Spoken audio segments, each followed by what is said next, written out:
Good evening, ladies and gentlemen, and welcome to Ed's World. My name is Jay Edgar, and I am joined today by the other half of the generational gap, Robert. Robert, how are we doing today?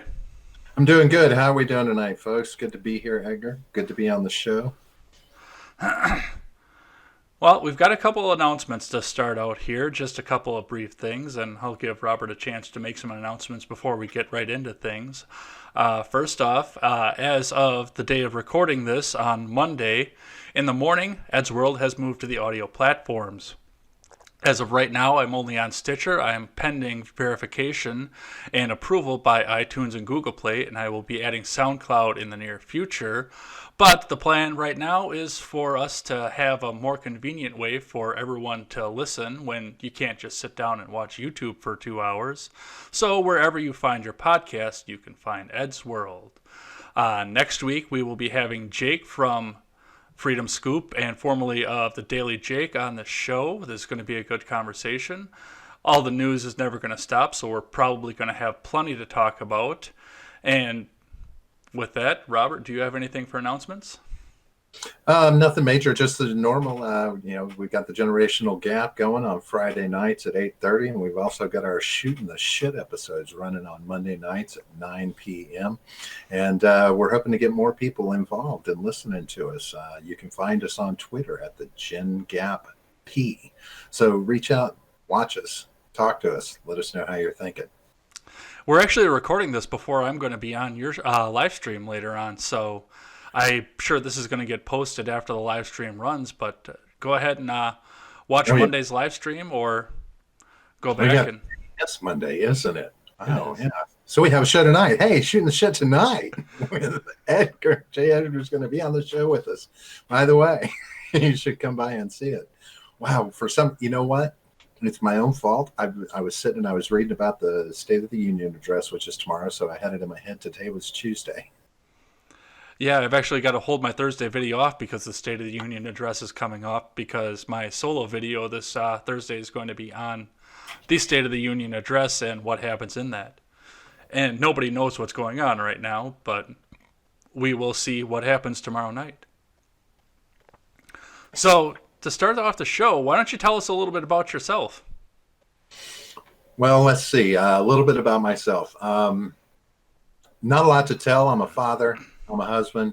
I'm a self-proclaimed writer. Typically, most of what I do leans more into the editing field. I do it freelance. And I'm kind of a jack of all trades, but I'm older, as is, one of the key things on our show.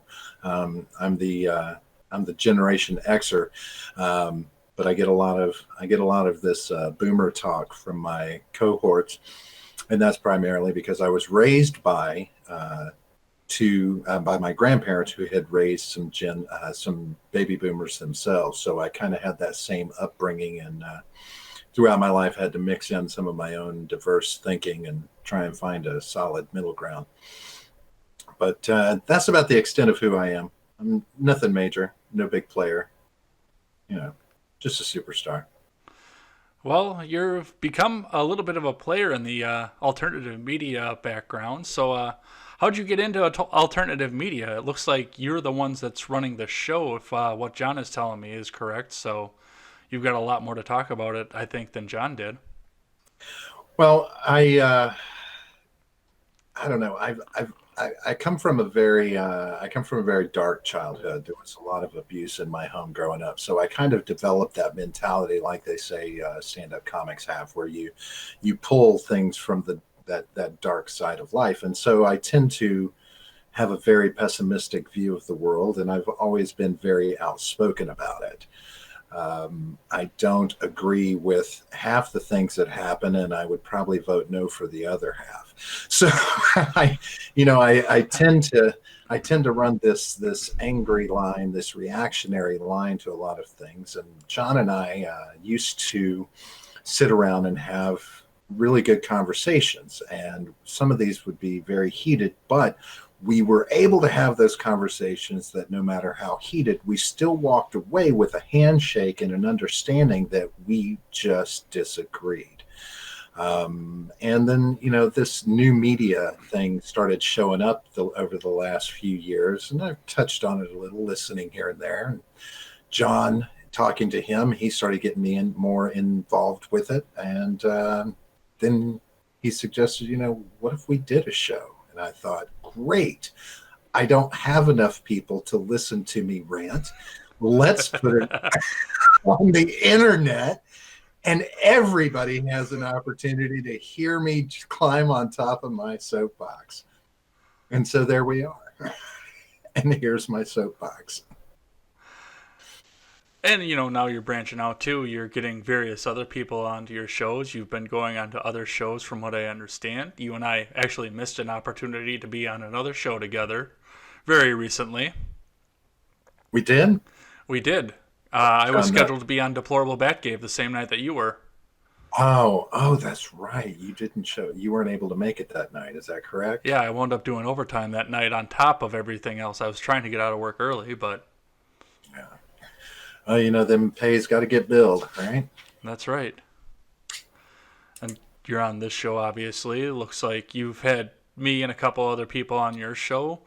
Seawall from the Batcave, I understand, is scheduled to be on your show. Oh, yes. And, it's an understanding that,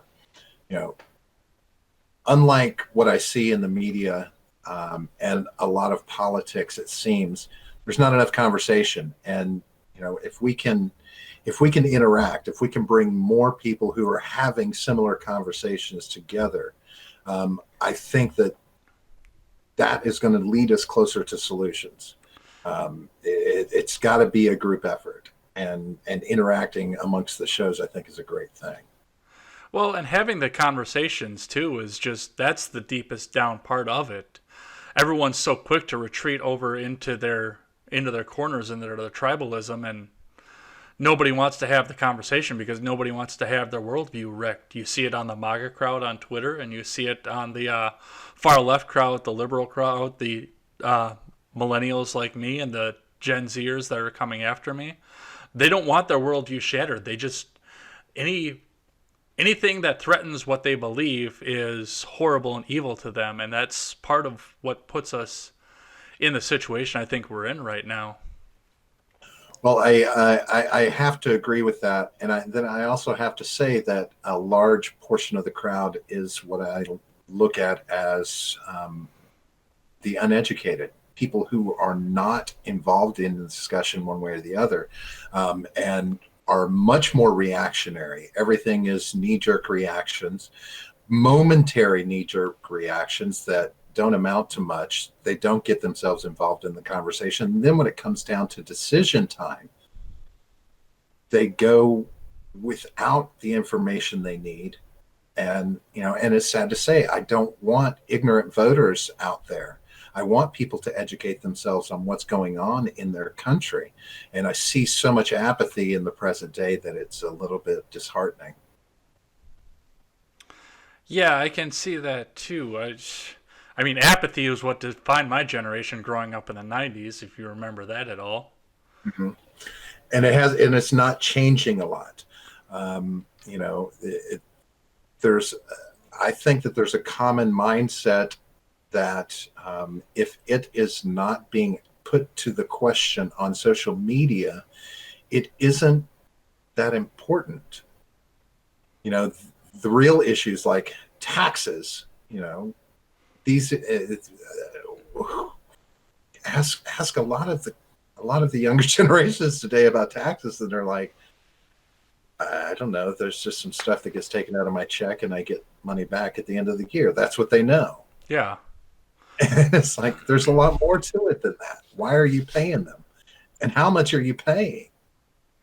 And if you take away the incentive of getting that money back at the end of the year, everyone else freaks out, even though none of them realize the fact that they're going to be keeping that money throughout the year. I actually got to have that conversation with somebody, a young woman that I used to work with at a banquet hall over in Milwaukee, posted on Facebook one day how Scott Walker, our governor here, was planning on eliminating the Wisconsin Internal Revenue Service and eliminating the state income tax, because states like Texas and New Hampshire have done the same and they're running budget surpluses. And the young lady's response to that that was going to cripple and ruin people who depend on having that money come back at the end of the year every year. And I'm like, wouldn't it be nice to just get your whole paycheck and not depend on that? Yes, and that's they don't. There's not a lot of thought. It's almost like we're not educating kids on this anymore in school the way we used to. Yeah. I think our educational system fails in this way. It is no longer preparatory for life. It is more about dollars and cents, based off a grade average. So the education that we're imparting to children isn't necessarily preparing them for life. And now with the change in the way colleges are teaching and approaching diversity and intersectionalism and social issues that have no business being at colleges other than discussions only. I don't know that we're putting out the intelligent people we think we are. John's ideas about private schools that we've discussed before seem more and more appealing to me if the educational level is going to be at a premium in those places, because our public and state schools are failing. Well, there's an extent where you do have to watch what you do with private schools, especially with the way that they're structured too. I did go to a private school. I went to a state school initially for a 4-year degree, and I stopped after 3 years because I wasn't getting anything out of it. Anything they were trying to teach me, I knew already, and everything else that I was getting about it was diversity and inclusion and failed philosophies and Marxism, and that's not. I mean, I've already seen how all that fails. I didn't need to go to college for 4 years and pay all that money to see that firsthand.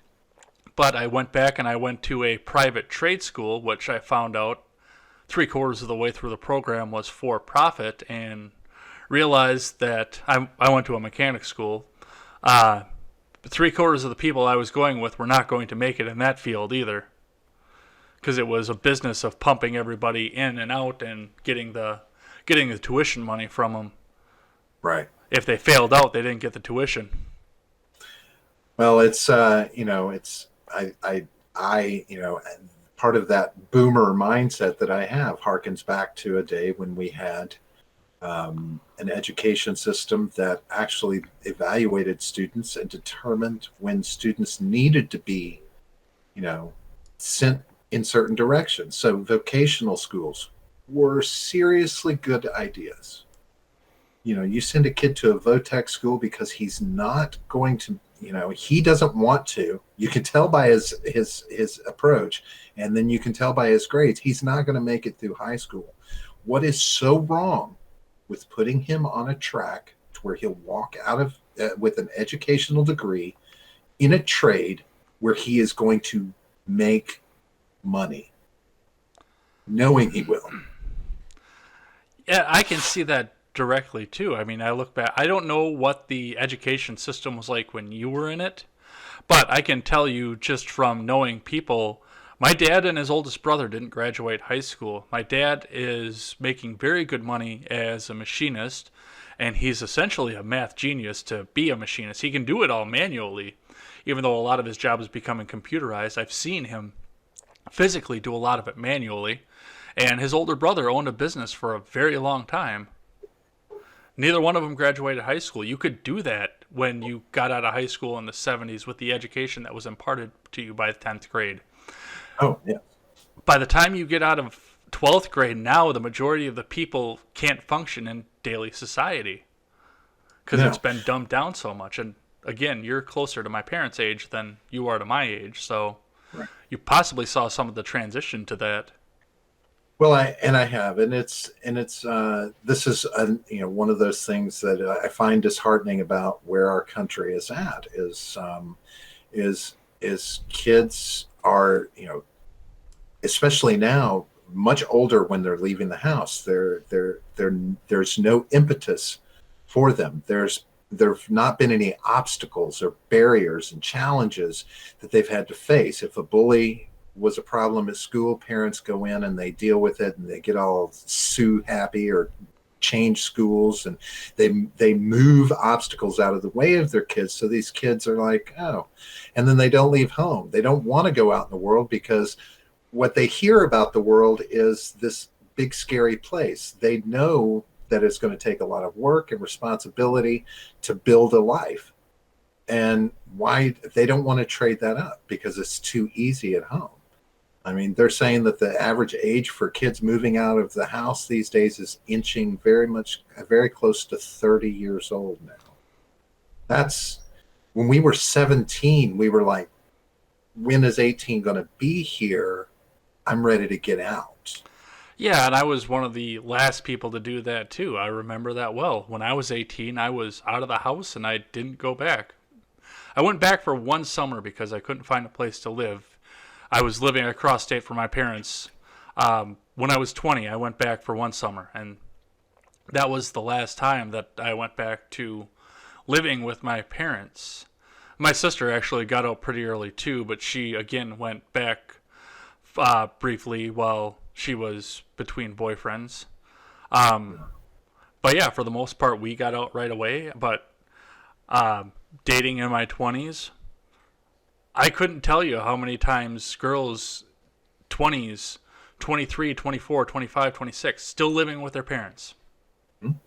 And it's too easy. And parents, we've done this with our culture. I mean, if you watch television shows and things like this, you'll see that there's these families, that are, oh, sure, just live at home. You stay at home. It's just a family still living together. And it's like, no, it used to be you get out, you go get a job, you get a place to live, you live your life. And if something happens, yes, you've always got home to come to.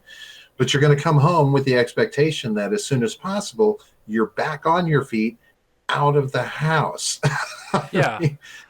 I mean, parents invest a lot, make a lot of sacrifice for their kids, and kids don't seem to understand that it's been almost 20 years. Your parents don't want to do this anymore. They're done. They're tired. Well, and I mean, I look back at too when I was growing up. For the most part in the 90s, if somebody still lived at home after, let's go arbitrarily to 20. I mean, honestly, it was 18, but arbitrarily to 20 in 1995, if you still lived at home, it was generally considered that there was something wrong with you.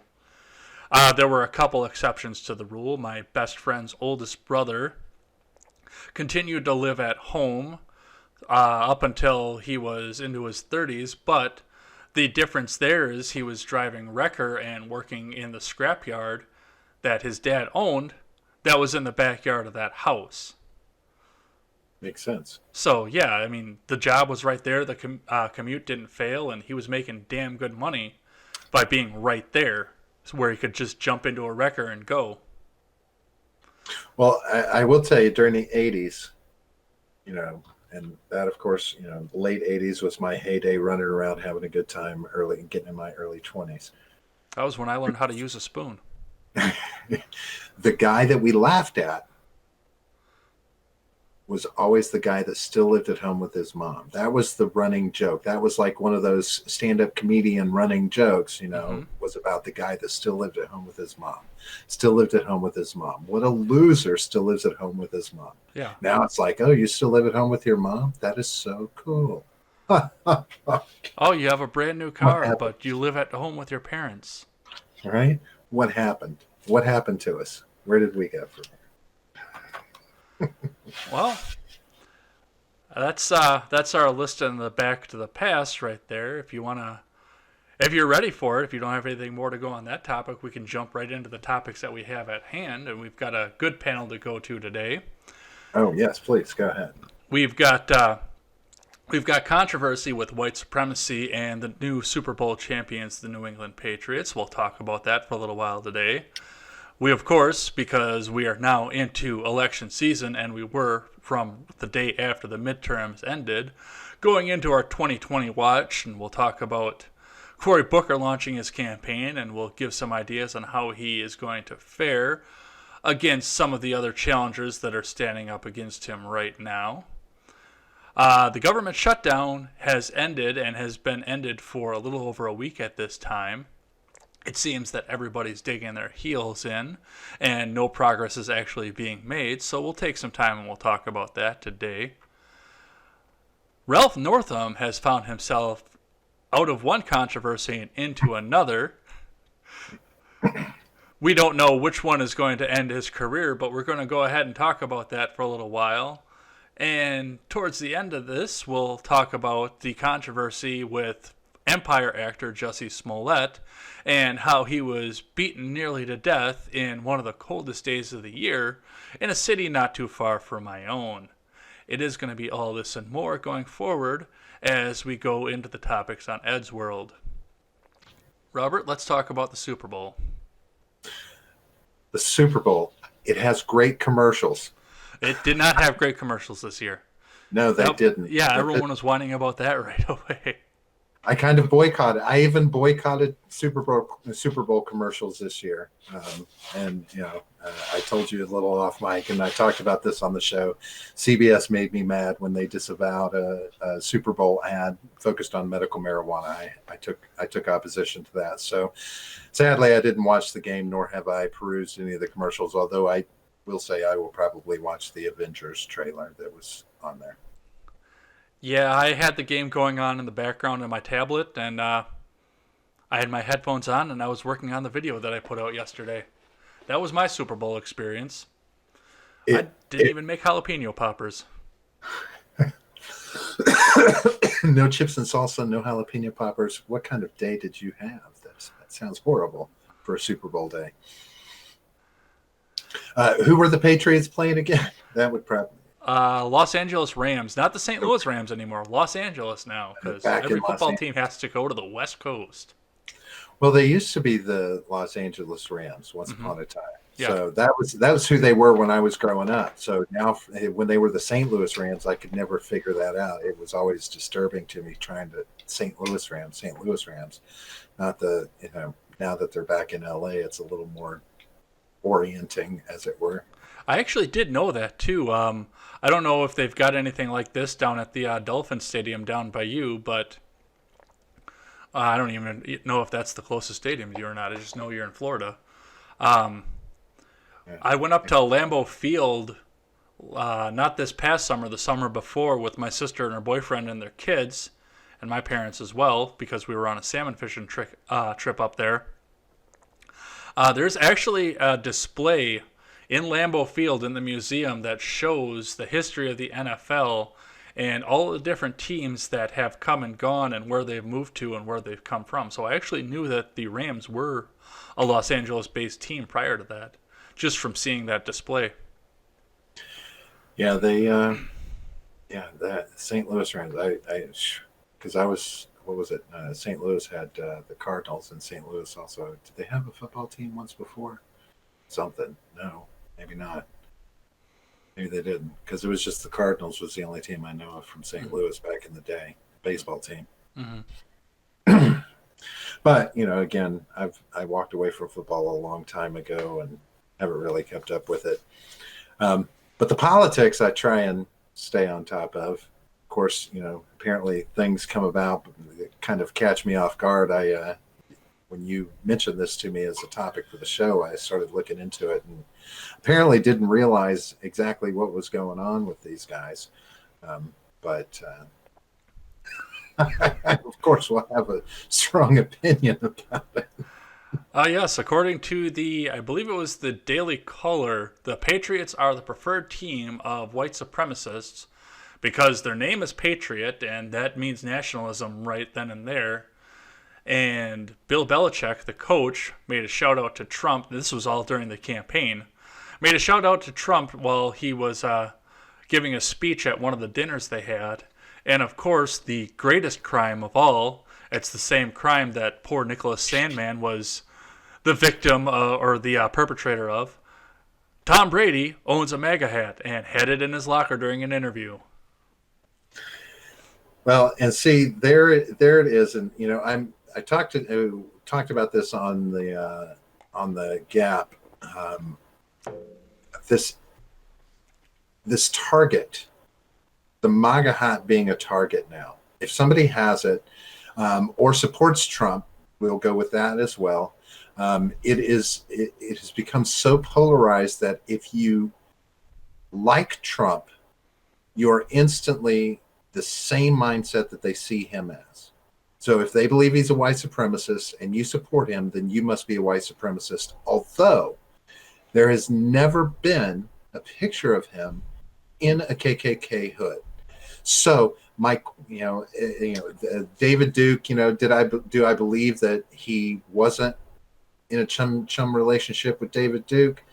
As friendly as any relationship with Donald Trump can be. It's not like I think Donald Trump trying to be president is going to stand around and completely applaud everything David Duke does. He had mixed reactions to it, but that doesn't make him a white supremacist. But the thought is he is. So if you support Trump, you're a white supremacist. If you have a MAGA hat, if you take it out in public, you're a target. You are announcing that you're a white supremacist and that you are a Trump head. Any of it. Well, you know what Alyssa Milano says, right? I mean, it doesn't have to be about Trump being in the white hood anymore. The MAGA hat is the new white hood. Yeah, and I disagree with that because that is not what the intent was. I mean, Trump is a Republican. If he's going to wear a hat during a presidential campaign, guess what? It's probably going to be red. And it was his slogan, Make America Great Again. It didn't say Make America White Again. It didn't say Make America Chinese again. It didn't say Make America Russian again. It just said Make America Great Again. And it has become this symbol. It has been changed into this symbol by these snowflake SJW over / underexposed people who it's sad to me because each day as we see more and more the young kids, Covington kids, they get a bad rap for having the hats. Now, the only question that begins to come to mind, and I don't say this about Tom Brady, but I will look at someone like, the Covington kids. How many people are wearing it as a request to incite some sort of situation, to draw this reaction from people? There's intent sometimes in the wearing of an article of clothing. And at the point that this has gotten to, if you are wearing it out, you probably have some intent to be noticed. Well, I do think that there might have been a part of that going on with Brady having it in his locker, too. And this is coming from a position. I used to live in New England. I actually lived about 3 miles from Gillette Stadium when I lived out there. The thing about New England and their sports teams especially, I can see why some of the media, especially the Democrat faithful media, would be quick to try and judge Tom Brady and try and make him out to be a villain because he has that hat. If you look at the way that it is out there, Brady worship is strong. Brady worship is one of the strongest things that goes on in that particular region of the country. I could say it. It's nothing like Aaron Rodgers worship here. It's like Aaron Rodgers worship times 10 out there. So for Brady to come out and support a Republican president, for him to go out on the field and call Reagan, Reagan, and then everybody sweep to the right, which is another complaint that was going on from the Daily Caller, and for him to show any sort of conservative tendencies takes away a pretty solid voting block if people fall in line with the Brady worship from the Democrat Party. That's assuming that they can't think for themselves, or the fact that the liberal stance of New England, or Massachusetts at least, could be shaken in any way, shape, or form. Well, I will say that these celebrities, sports figures, celebrities, they have this dubious position of being able to promote their own agenda. Mm-hmm. And no matter what they do, everything will be seen as an agenda, and it will, of course, whether it's white supremacy or he's a far right whack job. These kind of things will automatically be assumed and is going to be played with in the media. My opposition to him having the hat is only from the standpoint that Donald Trump and his administration attempted to manipulate public opinion about the NFL, attempted to insert government rule or opinion into the NFL. And when he did that, as a player in the NFL, you should probably take a little bit more of a position against him. He didn't do anything directly to the Patriots, but he used the Eagles, a praying session, as an image for, players kneeling during the national anthem. And that's what this administration is capable of doing. Don't be a pawn to that. Don't be, but, I don't know. Can he sway a lot of opinion? More than likely. But is he soapboxing it? Is he out there wearing the hat? Or was it just in his locker? Where is his real stance on it? Well, it was just in his locker, but the thing that I've noticed, this whole controversy came about before Trump was actually elected president. This whole thing came about while he was still running on the campaign field. And then with what you mentioned, the thing about the kneeling and the federal government getting involved and trying to mandate the standing for the national anthem, which I don't agree with. If you don't want to stand for the national anthem, it's your own business. I can't say I agree with it, but it's your own business. We live in a free country. The hat was never seen again after all of that. And that should tell you something. And, so that being the case, he hasn't pushed a political agenda. So this is another instance where we're going to go back into the past a little bit and find something damning to try and besmirch somebody, which I have trouble with. This is getting out of hand. We're going to, we'll be talking about more of this, sure. But, it's this idea. I mean, if he was really so pro-Trump, well, he wouldn't be saying, amongst other players with the Patriots, that he doesn't want to go to Washington to meet the president because they won the Super Bowl. So, any allegations against them for something in the past, and all you're tying it to is a fucking hat, the media's really got too much time on their hands. They've got too many things not being done to be focused on this silly shit. Well, with so many things not being done and the fact that this all came during the Trump campaign, this seems like a perfect pivot to go and transition into our next topic, and that's what's going to be happening in the next set of campaigns. The next set of campaigns. This past week, Cory Booker announced that he is going to be the next person to officially have his hat into the ring for the presidency in 2020.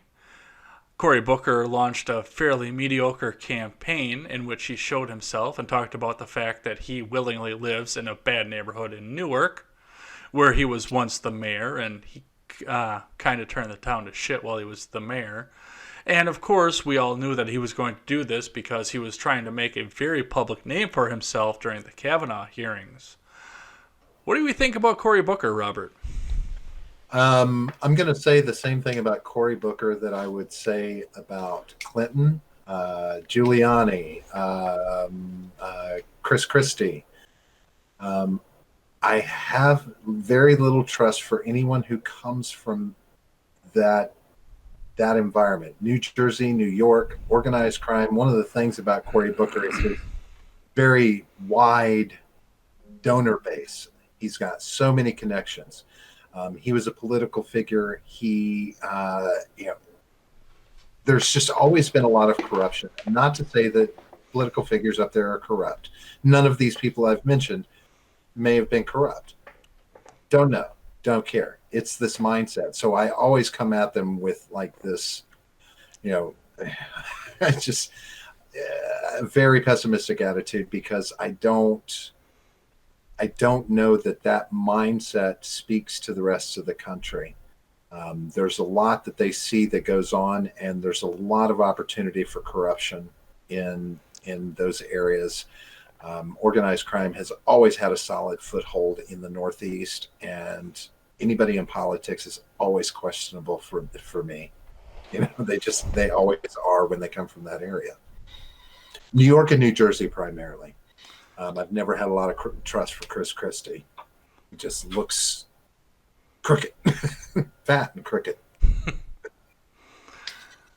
The organized crime and the Italian thing, that just reminds me of an old Carlin joke from right after 9/11 when he was talking about what to do on the domestic side for 9/11 after the attacks happened, after the towers fell, and when everyone was still talking about it.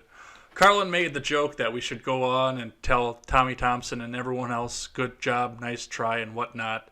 And in charge of everything domestically, we should have Rudolph Giuliani, an Italian from Brooklyn.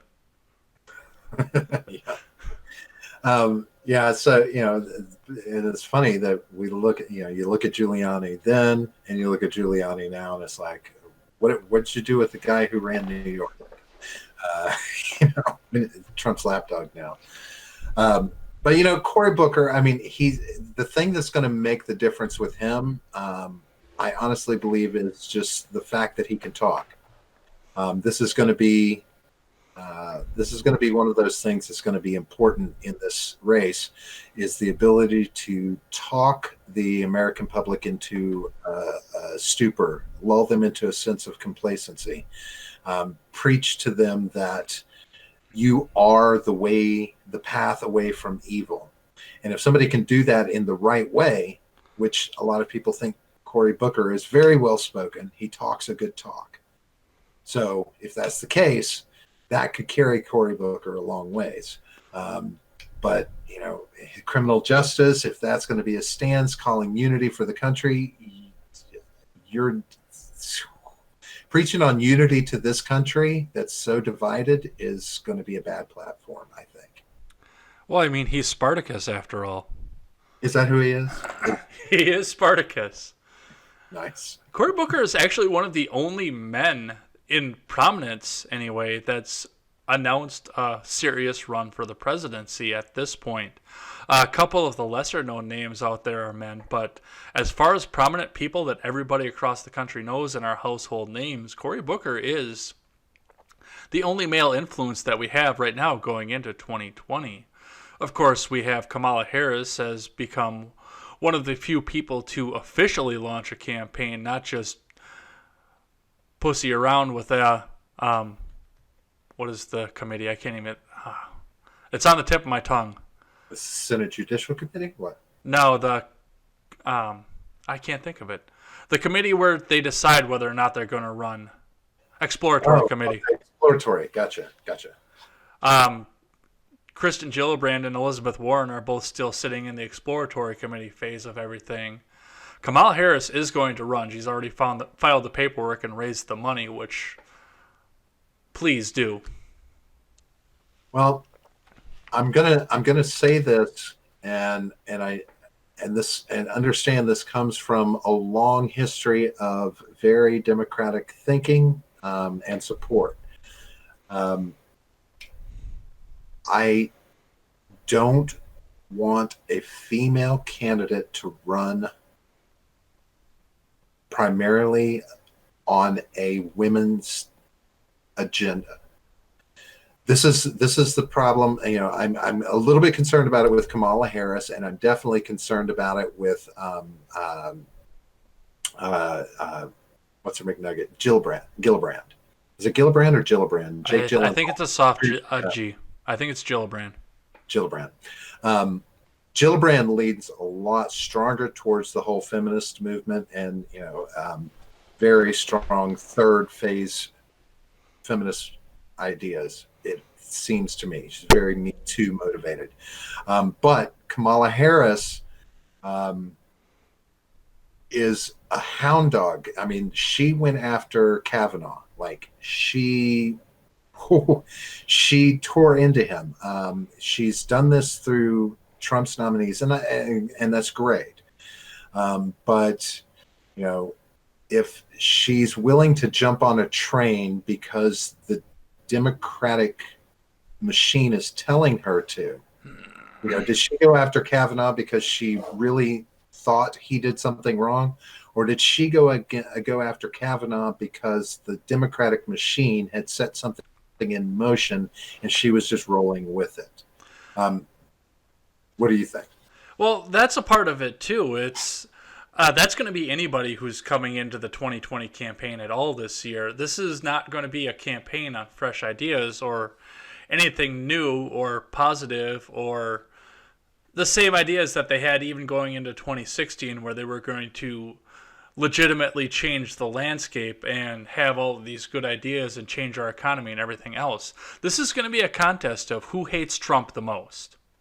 You know it as well as I do. Well, it's yes, there's going to be that factor. That's what's going to determine the primaries, is who hates Trump enough to get on the ticket to go up against him. But the problem is, it's got to be somebody that can stand toe to toe with him and dodge all the insanity that comes from him in the middle of an election.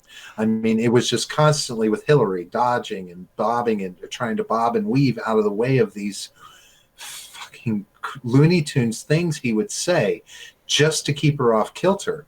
And somebody's got to be able to stand toe to toe with that, or hatred won't matter. I looked back at Harris's record, and I don't think that's Kamala Harris. I do not. And I can defend that in one statement. Kamala Harris has never run against a Republican in any of the offices she's ever held. And that's,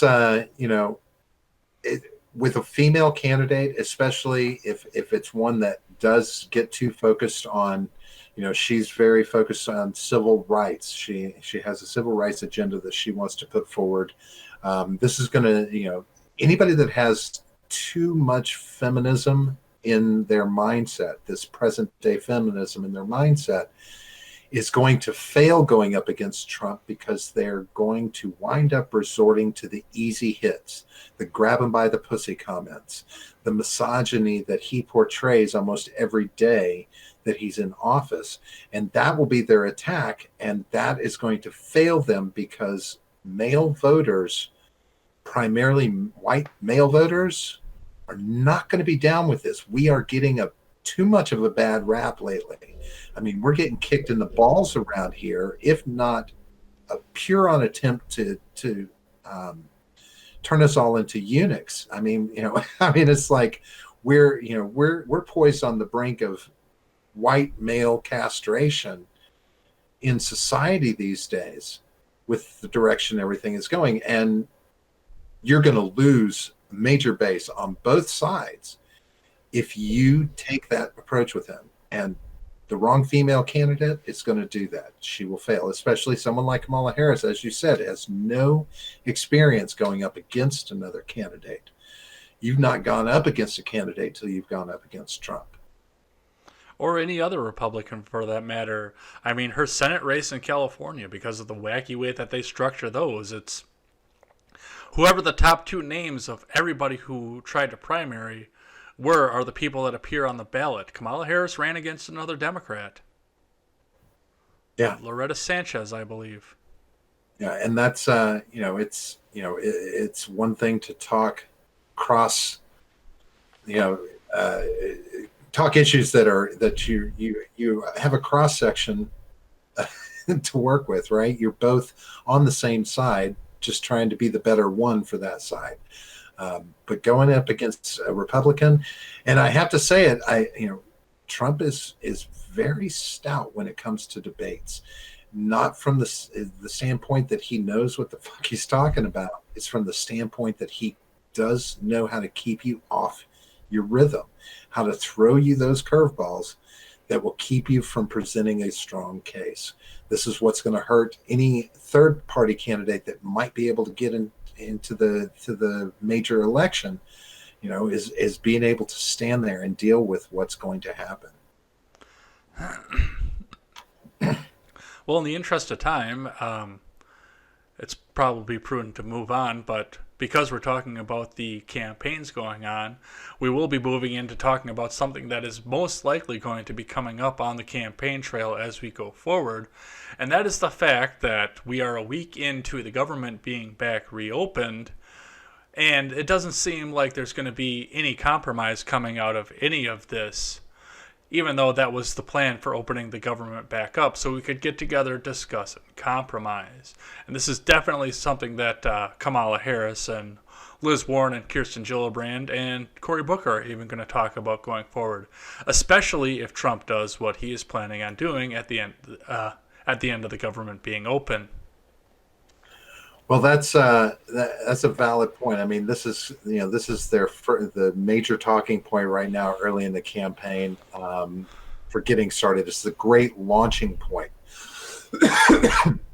This is where everybody can get their feet off the ground and really get moving, and secure some sort of run for the primaries.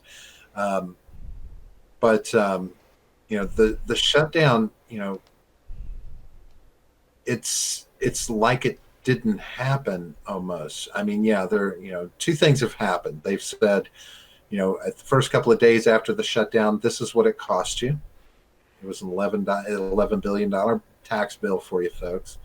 And then now, 1 weekend, nobody's moved. Nobody said anything. We're not any closer. Okay, so now we're at a pivotal week. This is the pivotal week of the shutdown. But there's, once everybody got money, once they paid people out in the world and got things back up, it's like there's nothing to talk about. And that's the big thing, too. I mean, you take away your biggest bargaining chip.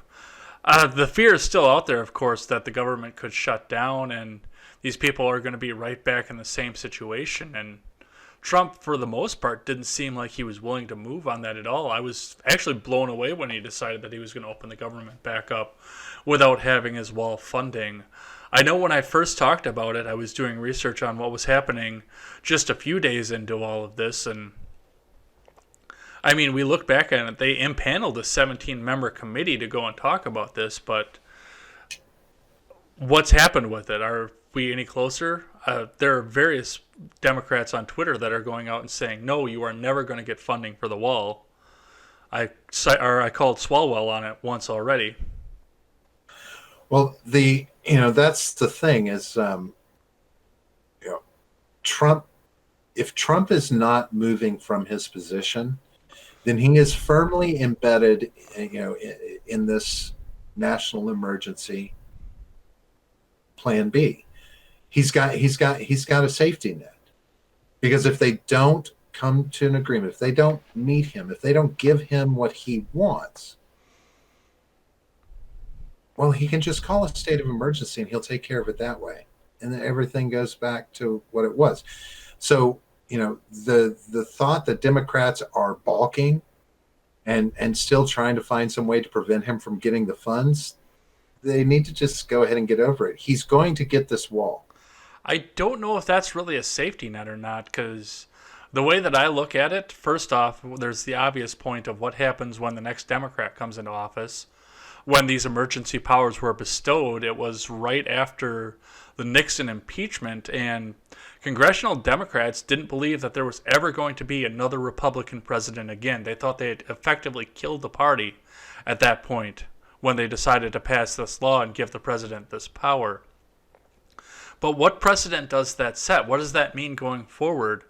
What happens when we're sitting at a manufactured climate change emergency? What happens when some lunatic that the FBI has ignored goes and shoots up a school? Does the next president have that same emergency power? Well, it's like that line from Spider-Man: "With great power comes great responsibility." We've already seen, as over these last 2 years, what kind of new precedents he is willing to set. I mean, he rides the pocket veto. He carries the power to pardon, even investigating if he has the power to pardon himself. What level of precedent can he set that tops some of the things that he's already done? So that is really not, it's a non sequitur, because he's going to do it one way or the other. That's so. What does that give the next president that comes in? It gives us the opportunity, hopefully, to put somebody in charge who's not going to be the same abuser of power, to find, and someone who's going to try and find the loopholes that allow them to exact ultimate power in and of themselves. Well, see, the thing that really kind of makes me fearful when I sit back and I watch all of this is obviously the Democrats are not moving and they're not going to give him the wall funding. And like you said, he's going to get the wall funding no matter what. Whether or not it gets blocked in the Ninth Circuit or not, which I'm sure that they've already got something written up to try and take care of that, that does open up the door where, yes, the next president can do that. And there's and just as easy chance that the next Democrat is going to be one of these hungry Democrats that's coming up and wants to go and change the world. I mean, we could see Cortez jump up there, God help us all, and be the president and now have these same emergency powers because of the precedent that was set. So why would the Democrats that are in power now want to cede anything to Trump and just let him go and do that and set the precedent, and then they can come and take advantage of it the next time they have a Democrat president? The House of Representatives can just about block the president every turn that he's got right now, so they've got him for 2 more years where he can't get anything done. Well, ultimately, It's just a long game, is I guess where I'm going yes, with that. this is absolutely 2020 centric. Everything that happens now, moving forward to the 2020 election, is centered around the election. The stances that he takes, the way the Democrats fight against him, they are willing to prolong a government shutdown as long as they can keep it in the media that it is detrimental to the United States, to the average citizen. And if so, they secure a stronger lead for Democrats in the 2020 election. That is their mindset. The worse we can make Trump look now, because there's not going to be a Republican contender. Trump took care of that. So they now only have the Democratic Party that can go up against him, that can pull him down. So that's what they have to do. Everything they can. And everything you see is going to be that. You don't think Kasich's going to get into it? No, I don't think there's any way, because Trump tied his campaign to the RNC.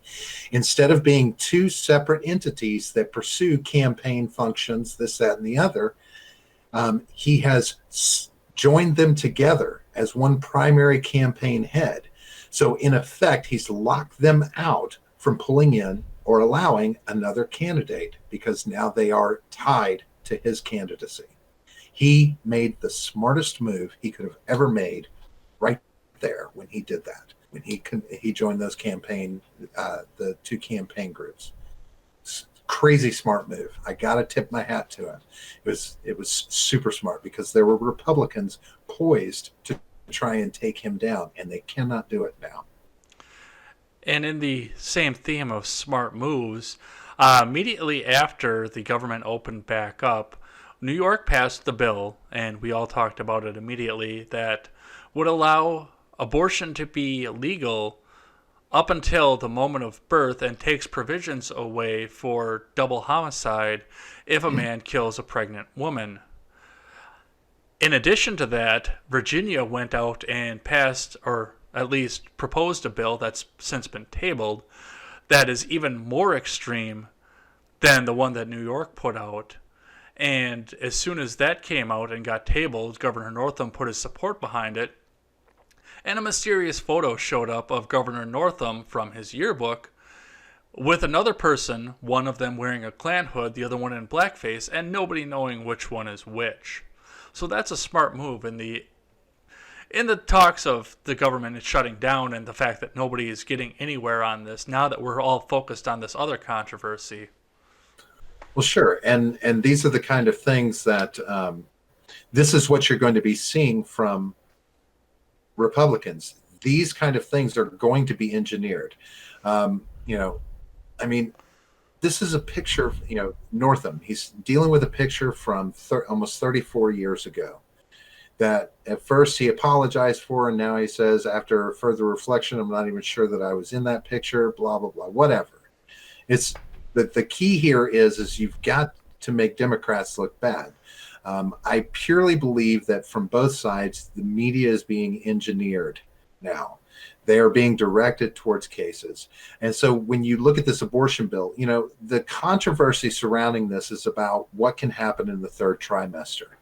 And while I understand that there's room for controversy here, there's, if people are not looking at specifically what it says, because it does say that three doctors, no less than three, have to agree that the child being carried to term will basically kill the mother, or will cause the mother to die or be beyond repair, then it's acceptable to terminate the pregnancy if the baby is going to kill the mother. Now, let your arguments begin about the efficacy of that and the morality of that. But to turn it into this pro-abortion, he's a horrendous person, everybody involved with this, anybody who supports this is a horrendous person, it's a bill. And how you want your representatives to vote on it is one thing. That's up to you to get your voice out there. But there are reasons behind it.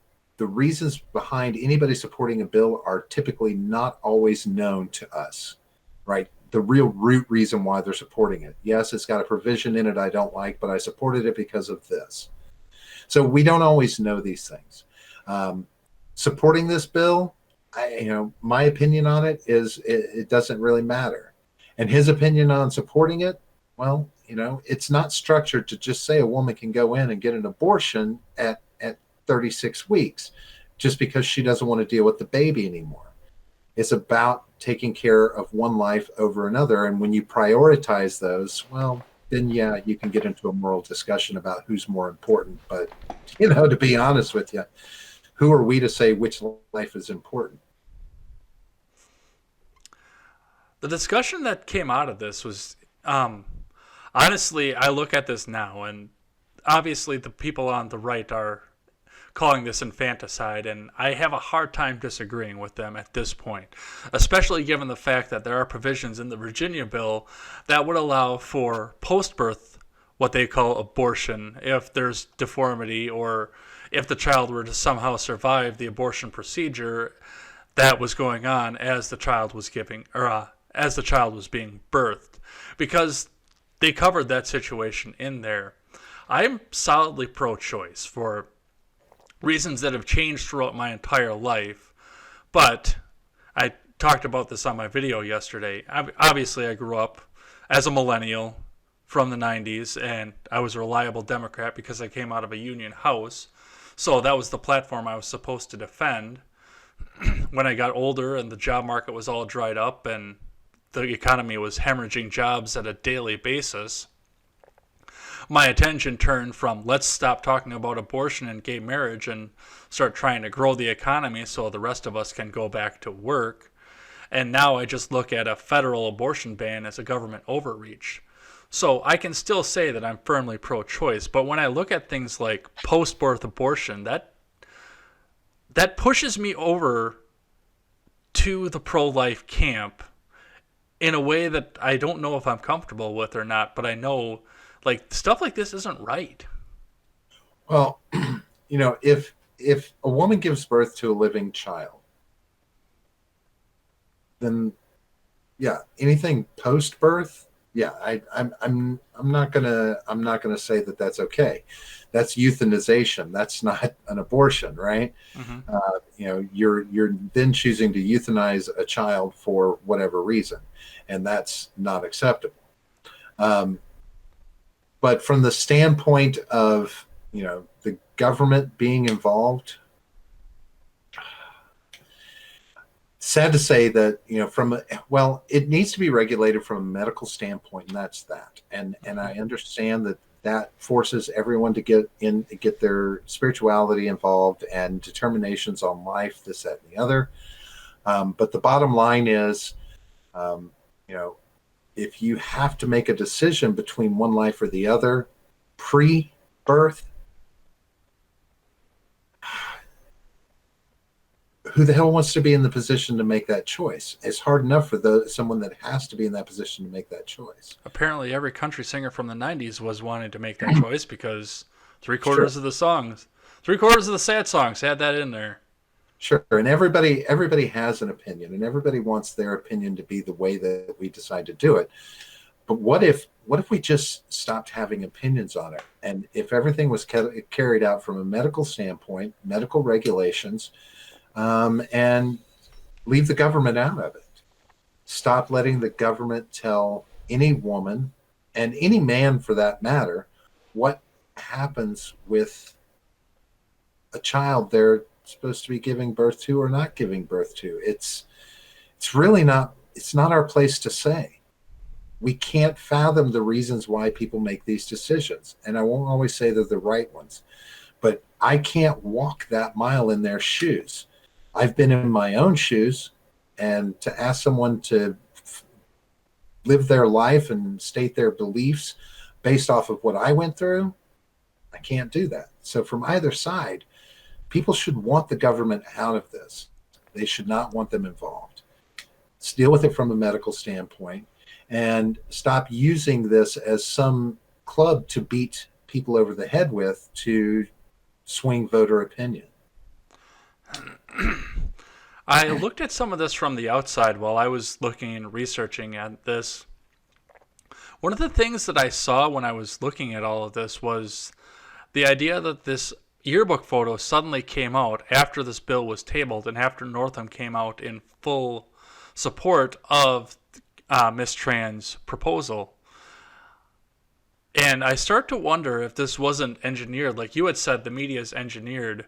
Um, I don't know if the Democrats are starting to think that this is too extreme even for them, but they're in a position right now with their support for Planned Parenthood and their support for abortion in general. I don't think that they could come out against any sort of abortion protection bill openly, and they'd have to find some other way to get somebody out of the way rather than using that bill as the club to beat him over the head with. What are your thoughts on that? Oh, I absolutely agree. I believe that we are at a time now where it's like you said, these things are being engineered. Brett Kavanaugh is a great example of engineering and what the opposition is willing to do, and this happens on both sides. But yeah, sure, there's here's somebody who is has put themselves in a position to we need to cut his knees out from under him, basically.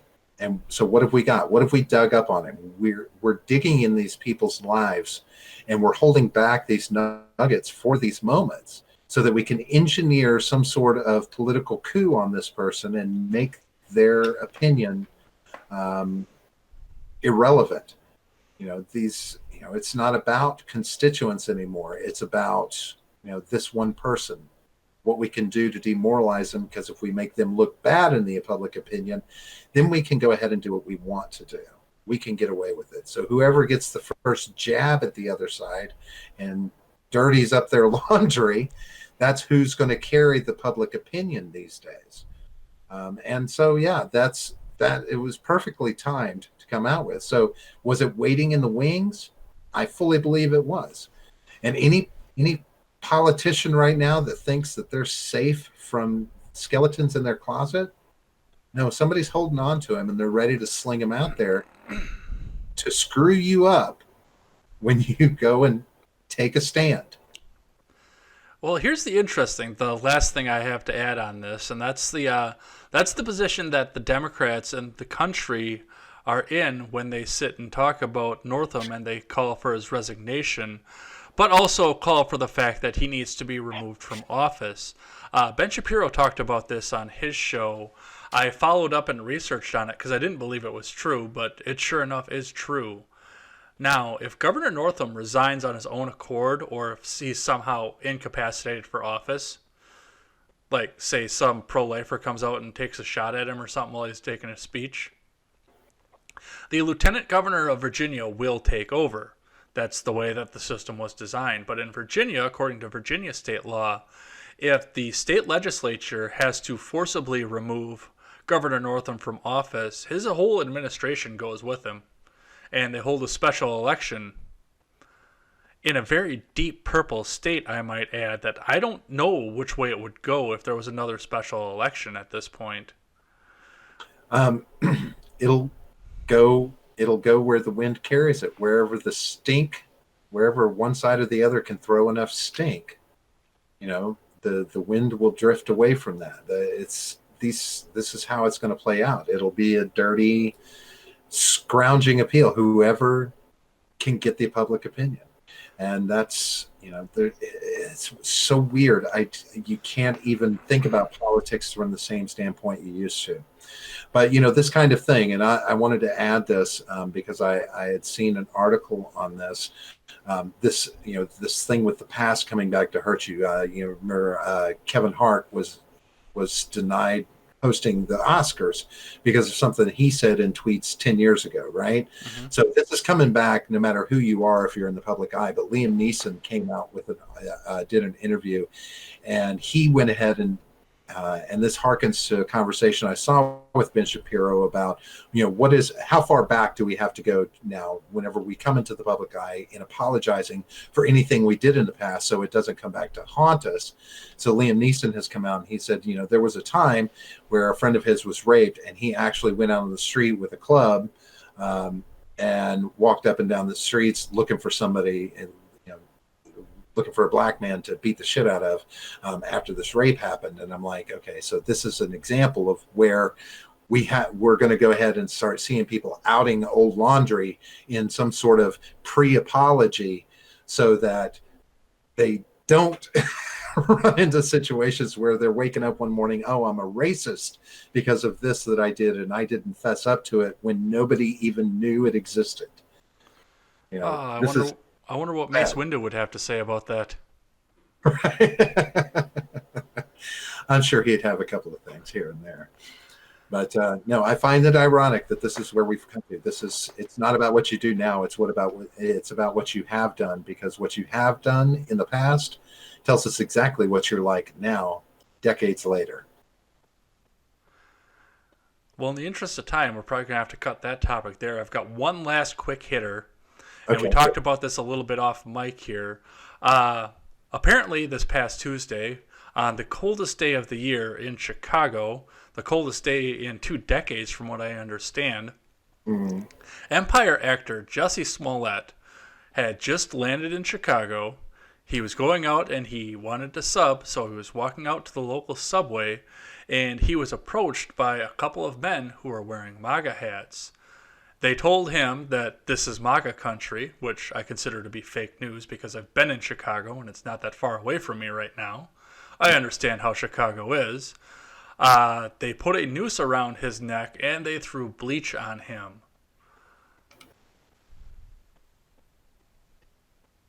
Based off, I don't know. It seems shady to me. I mean, there's a lot of it that seems shady. There's things that have come out. They've looked at surveillance footage and, anything that happened as far as this beating that took place happened off camera. Mm-hmm. There's, his doctors cleared him very quickly. And his injuries weren't as bad as people had made them out to be. He came out and he said, I was bruised, but my ribs weren't cracked or broken. I went to the doctor immediately.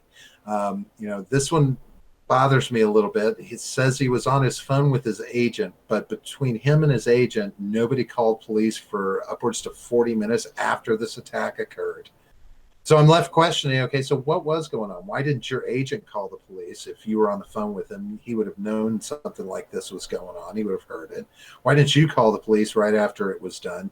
You fought back. He claims he fought back. So okay, so what? You didn't call the police because you fought back and you felt good about it? No, what actually happened? What did we not see? And why is this coming? And I don't know. Maybe he just wasn't getting enough popularity on his show. I've never watched it. I don't know. And the bread wasn't even smashed on the sub. No, see, his sub was fine. He walked away with his phone and his sub after being attacked by two white supremacists in MAGA hats. I mean, oh, did he say? Maybe nobody said white supremacists, but the rope gave him away. Yeah. I'm going to tell you, this is just going to be me parroting the same thing, but that many of the other conservative pundits have said. But the fact that I live this close to Chicago, and the city I actually used to live in is considered to be a part of the Chicago metro, even though thankfully it's not actually a part of the metro. The fastest way to get shot in Chicago right now would be to wear a MAGA hat Right? I would in think. downtown Chicago. Yes, Because this was right downtown. I wouldn't imagine getting a good vibe wearing that hat. That's definitely a place I would think that hat would do exactly what I say and make you a target. The thing that bothered me the most about this, he said he had bleach thrown on him. There's bleach leaves a distinctive smell and it ruins your clothes. You have burns on your skin. It's a caustic base, and he didn't really have any of that. He had a week's old scratch on the side of his face from anything that I've been able to see from any of the photo ops, and yet that seems to be the central premise of the story. Well, and that's like I said, it seems thoroughly convenient that nobody saw it, no cameras picked it up, nothing. The only thing we've got to go on is his word, his lawyers, his agents. What really happened, and who's the who who's the play for? That's my question. Who is this serving? It's totally a product of Trump's America. Look at those Covington kids and how racist they are. See, this is something else that has engineering written on it to me. But the question is, by who and for what purpose? Is this just about more MAGA controversy, or is there something else going on here? I mean, it seems ludicrous to me, but even this kind of small shit, my conspiracy radar just goes beep beep beep beep beep beep beep off the fucking charts. It's me. What can I say? Have you ever seen Empire? Never once. Haven't had a desire to. I thought it was sad to say. I figured it was just going to be a knockoff of Boardwalk Empire, which I hugely enjoyed from HBO. So I was like, I've kind of seen this show. I mean, I don't want to watch it. I don't want to watch it again. It's just not something that I'm thrilled with. Once you've seen it all. I think that's a part of it too. I mean, people are hearing this. They're hearing the name of the actor, especially when they're coming from. The name is coming from all of their favorite politicians and celebrities coming out in support of this guy. This is going to drive people to go back and try and find Empire on the streaming services. And when they can't find it on the streaming services, oh, well, let's hook the cable back up and turn Fox back on. Yeah, possibly. It is what, yeah, it's funny how, if you think about conspiracies, it's like, yeah, literally, is this just using the politics as a springboard for a more capitalist strategy, right? Well, I think that's about all I have for topics here. Do you have anything you want to add on any of this, or? No. Oh, I will say this. One thing I will say about the presidential election. His name is Andrew Yang. He's exploring the possibility of running for president, and I just want you to just take a look at him when you get a chance. I've started dipping into him a little bit, but his main platform is about dealing with automation and dealing with the loss of workers in this country over the next upwards 2 to 3 decades at best, and the impact it's going to have on the country. And he also is running on a platform of providing a UBI in response to that. So I'm going to be interested to see what he has to say, and if he can translate his technological mindset into something a little more politically palatable.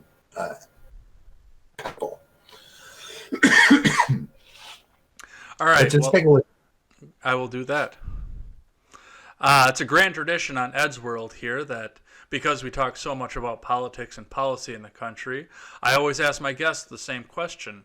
Tell me about something, a hobby that you have that's completely non-political and completely not related to the news. It could be a video game, a book you've been reading, gardening, or anything like that. All right, so that leaves porn out. Okay. I'll tell you what, the biggest thing on my plate, hobby I've had, it's reading. So, great, it's a hobby, but there's a series of books, Robert Jordan's Wheel of Time series, which I'm a big fan of. It's 14 books in the saga, and I've read it multiple times. But Amazon has finally green-lighted a series, so it's going to be hitting as an Amazon original, and I'm very excited about it. So I've gone back into rereading the books again. In what spare time I can find. 14 books. I'm hoping I can get them all read again. It's 20 years worth of story, but there's a good series there, and I can't wait desperately for Amazon to put it onto the screen. But that's what I'm doing right now. That and playing Dungeons and Dragons because I'm a big nerd. Well, that's going to be it for Ed's World this week. Thanks for everybody for taking the time and tuning in. Before we start to make the closing announcements, Robert, tell us where we can find you on social media and your other platforms. You can find myself and John, the Generational Gap, on Twitter. You can find us there at the Gen Gap P, and you'll also see us on YouTube. Watch for our Shooting the Shit episodes on Monday nights at 9, and you can also find our primary episodes on Friday nights at 8:30. Watch for our friend Edgar on the Monday night version that's coming up before this show ever airs. Thanks, folks, and thank you for having me in. What are we doing? I think I'm still taking the political compass test tonight, aren't I, with you? I believe that we might subject you to the political compass test. This will actually be the first time I've ever taken it, even though I've been pressured to do it ever since I started. Well, I doubt we'll find out anything too surprising. Maybe something. Well, thanks everybody for taking the time and tuning in to Ed's World. We will be back next week on Tuesday in the morning with a new release with Jake from Freedom Scoop and formerly of the Daily Jake. He'll be having an announcement coming out of his home state of Montana because he is working closely with the government at this point, but I can't tell you anymore. So you'll have to tune in, wait and see. If you like what you see, or if you like what you hear, feel free to subscribe to my channel. That is J. Edgar on YouTube, or you can find me on Twitter at EdsBlogTwitter with a 1 in place of the I. If you have any interest in being on the show and you have a topic you want to pitch, feel free to email me. That is edsblogtwitter@gmail.com. As you're going through the week and you're deciphering the news stories that are coming out, both from me and from any of your other favorite media outlets, always remember, never take the words of bloggers, podcasters, or journalists as gospel. Find all the facts and draw your own conclusions. Robert, you have last word. Edgar, I appreciate you being here. And folks, get out there and vote in 2 years. Yeah. Thanks, Edgar. Have a good night. Take care.